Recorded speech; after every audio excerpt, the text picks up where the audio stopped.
ეუთოს დემოკრატიული ინსტიტუტებისა და ადამიანის უფლებების ოფისი საქართველოში მიმდინარე მოვლენების შესახებ კრიტიკულ განცხადებას ავრცელებს და ამბობს, რომ თუ ქართული ოცნება ოფიციალურ მოწვევას დროულად გააგზავნის მზადაა თვითმმართველობის არჩევნებზე დასაკვირვებლად მისია გააგზავნოს. ოდირის სურვილი, როგორც 7 ივლისს გამოქვეყნებულ განცხადებაში ანათქვამი, გამჭვირვალობისა და საქართველოს დემოკრატიული ინსტიტუტების მიმართ საზოგადოებრივი ნდობის გაძლიერებაა. განცხადებაში ასევე ნათქვამია, რომ ოდირის სინანულს გამოხატავს, რომ ქართულმა ოცნებამ თვითმმართველობის არჩევნებზე დასაკვირვებლად არ მიიწვია. ოფისის პოზიციით არჩევნებზე არ ჩამოსვლა საქართველოს მიერ ბოლო 2 ათწლეულის განმავლობაში დამკვიდრებული და თანმიმდევრული პრაქტიკიდან გადახვევაა.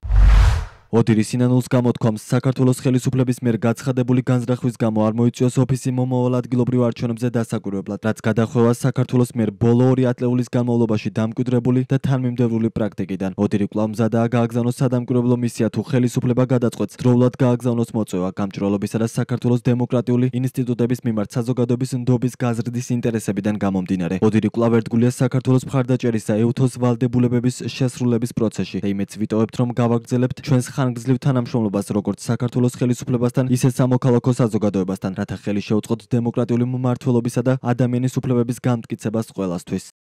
2025 წლის 18 ივნისს ქართული ოცნების პრემიერმა ირაკლი კობახიძემ განაცხადა, რომ თვითმმართველობის არჩევნებზე ეუთო ოდირს არ მიიწვევდნენ. მიზეზად კობახიძემ თქვა, რომ თვითმმართველობის არჩევნებზე ეუთო ოდირის მიწვევის პრაქტიკა არაა და მათი საქართველოში ჩამოსვლა ოფისის ზედმეტი დატვირთვა იქნება. ეუთო ოდირის მისია საქართველოში 2006, 2017 და 2021 წლის ადგილობრივ არჩევნებს აკვირდებოდა. ცესკოს ინფორმაციით, თვითმმართველობის არჩევნები 2025 წლის 4 ოქტომბერს ჩატარდება. ქართული ოცნების არაღიარების გამო არჩევნებს 8 ოპოზიციური პარტია ბოიკოტს უცხადებს. პარტია ლელოსა და გახარეს საქართველოსთვის კი არჩევნებში მონაწილეობა უკვე დადასტურებული აქვს. ბოიკოტის მომხრე პარტიები ამბობენ, რომ არჩევნებში მონაწილეობას აზრი არ აქვს, რადგან შედეგები როგორც საპარლამენტო არჩევნების დროს გაყალბებული იქნება. ამ რეჟიმის გადაწყვეტილება კიდევ ერთხელ ცხადყოფს, რომ არანაირ არჩევნებს ის არ ატარებს და აქედან გამომდინარე კარგად ვიცით ყველამ, რომ ჯერ კიდევ 2024-ში რაც გააკეთეს, ის იყო რუსული სპეცოპერაცია, იმის შემდეგ მდგომარეობა მნიშვნელოვნად დამძიმდა, მნიშვნელოვნად გაუარესდა ყველა თვალსაზრისით.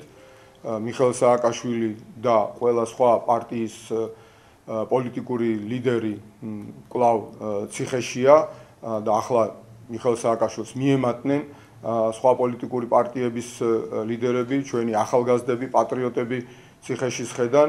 გრძელდება კრიმინალური თავდასხმები საქართველოს მოქალაქეებზე და არავინ არ არის გაუმძიებელი ამ კრიმინალური აქტებისა, თავდასხმებისა და ბუნებრივია საქართველოში აი მართლაც შექმნილი არის ის ატმოსფერო, რაც თავის დროზე შექმნა ლუკაშენკომ და რუსეთში კადიროვმა. ეს არის ხელისუფლება, რომელსაც არანაირი დემოკრატიული ფასადის შექმნა რეალურად არ სურს არჩევნებზე და ეს არჩევნები კი არ არის, ეს არის ბრძოლის ველი, რომელშიც ჩვენ ვამბობთ, რომ ოპოზიციამ უნდა იბრძოლოს და არ უნდა თქვას უარი ამ ბრძოლის ველზე.